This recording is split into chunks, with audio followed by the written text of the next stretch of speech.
Howdy, so my instructional strategy presentation is going to be on I have, who has, and the content area for this is going to be 5th grade science, organisms, and environment. The required materials for this will be a deck of cards that each have an I have, who has phrase, and you're going to see a virtual version of that in this presentation.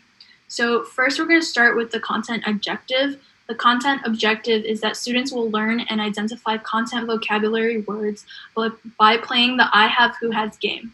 Students will also seek clarification and use visual representations to further understand meanings.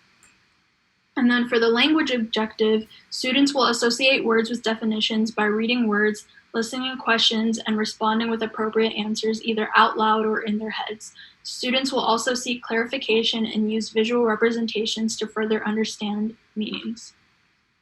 So the benefits for ELLs is that they are going to be associating pictures with words. They're going to put into practice listening skills as well as speaking skills. They're going to define unit words. And this strategy encourages interaction and engagement. So all in all, because of these things that I just listed, this strategy is more catered toward beginner and intermediate levels of language proficiency. So since our objective is going to be, or our content area is going to be over organisms and environment, first we're going to review before we play the game and do the strategy. So this right here is an ecosystem. As you see, there are living and non-living things. That's what makes up an ecosystem.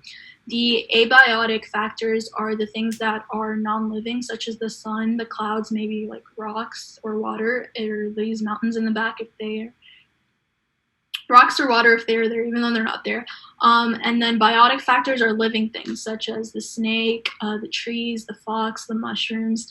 Producers are organisms that make their own food, such as the plants, like the tree and the grass. Consumers are organisms that eat other organisms. So since maybe this rat eats grass, it'll be a consumer, or since this fox eats the snake, it'll be a consumer.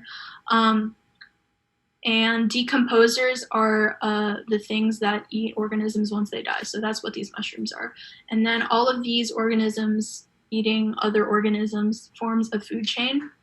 That's what this one is. And then a predator is something that eats, that preys on other organisms. So it eats other organisms. And then a prey is the thing that's being eaten. So if the fox eats the snake, then the fox is the predator and the snake is the prey because the fox hunts the snake.